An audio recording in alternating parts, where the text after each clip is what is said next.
I got another gangster tale for you. As you see, Frankie DeCicco and John Gotti. Now, when this all happened with Angelo Ruggiero with the tapes and John Gotti, now, John Gotti, he had to trust somebody. In that life, you don't just walk up to people and tell them, listen, we're thinking about killing Paul Castellano. It don't happen like that. You got to trust somebody. And the person you trust, you got to make sure that that person is 100%. And he trusted the right guy. He trusted Frankie DeCicco. Now, to go from Queens out of your crew into another crew and tell them, listen, this is what's going on. We need to kill Paul Castellano. If not, he's going to kill Angelo. He's going to kill Gene, his brother. And, to tell someone what's on your mind, what you're looking to do. It's not something you just put out there because it's a secret that you have to put together. It's a plan of killing Paul Castellano. So he knew Frankie DeCicco was 100%. He could trust Frankie DeCicco with his life. And that's what he did. When he approached Frankie DeCicco and told Frankie DeCicco about killing Paul Castellano, I'm sure at the time, John said to Frankie, you know what, we'll kill him. You could be the boss, I could be the boss, whatever you want to do. And Frankie probably said, John, you know what, you be the boss, I'll be your underboss. And I'm sure the conversation went something like that. But John Gotti and Frankie DeCicco did a lot of time together. They did some time, a small bid in Lewisburg Penitentiary. This is when John Gotti went away for the James McCartney hit in Staten Island, when that guy James McCartney ended up killing Carlo Gambino's son, kidnapped him, something like that. And they end up killing McCartney with Jimmy Froggy's father. So John Gotti approaches Frankie DeCicco, and of course this is a big thing. You know what? Wow. Frankie DeCicco never thought about, taking out Paul Castellano. But John Gotti gave him an idea. John Gotti told Frankie DeCicco, look at this guy. This guy's making millions and millions of dollars. He's a legitimate guy. We're in the street. This is our family. This should be our family. And John Gotti is a good speaker, very well liked. A lot of guys liked him. They know he was a stand-up guy.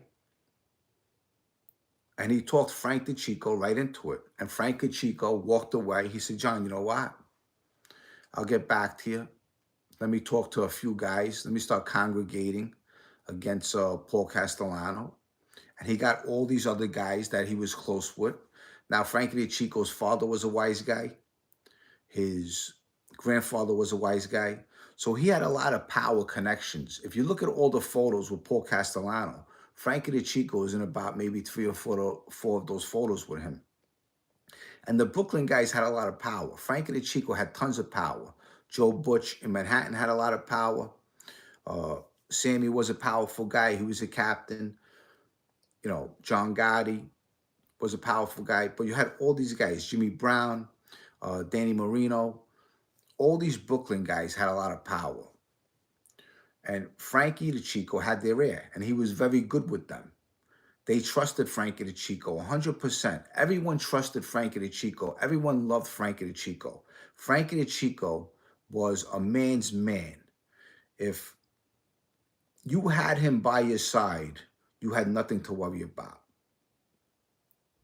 So they come up with this plan to kill Paul Castellano. We know what took place. Sammy tells the story. And they get rid of Paul and Tommy Bellotti together. Now, Tommy Bellotti, another tough guy. So after they killed Paul Castellano, they really thought that, you know what, okay, they got the family now. Everything's going to go good, and the family belongs to us. We'll make this guy a captain. Frankie DeCicco's the underboss. John Gotti's the boss. They make Sammy the counselor. And they're going to make other guys now. They're going to make guys captains. They're going to strain out some other guys. And they got the family. Now, they didn't know what was going to come next as far as retaliating against the Gambino family with the chin, gas pipe. I mean, they really gave it to them. I mean, blowing up Frank DeCicco right on 86th Street with Frankie Hart in the car, a Lucchese wise guy.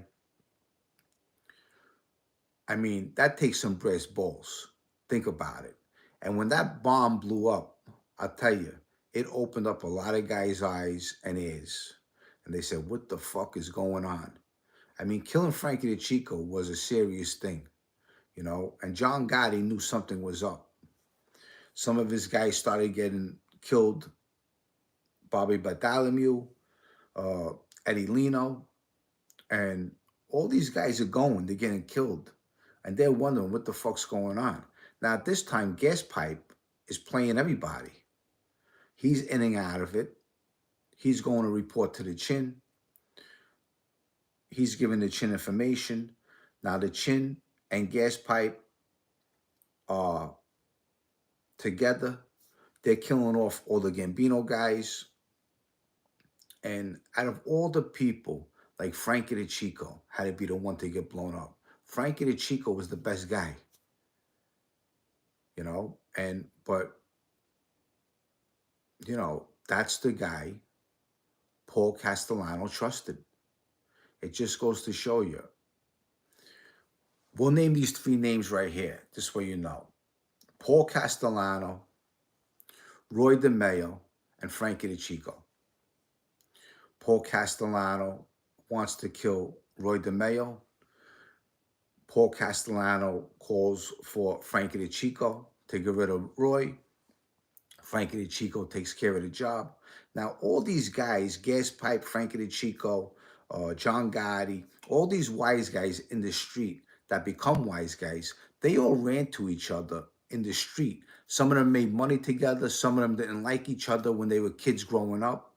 And then you become a man, you become a made guy in the family, and you still have a bit of taste in your mouth against certain guys that you don't like.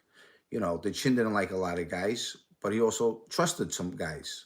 But it's amazing how Paul Castellano gives the hit to Frankie DeCicco for Roy DeMeo. And then later on, Frankie DeCicco sets up Paul Castellano to get murdered. And then Frankie DeCicco gets blown up.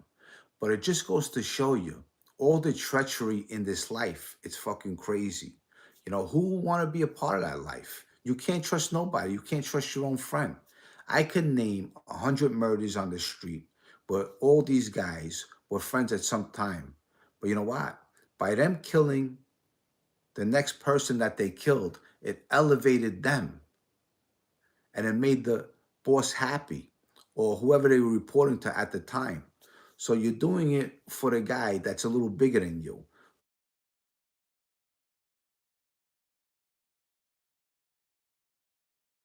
So it's just amazing how the mob works. It's a treacherous life. You can't trust nobody.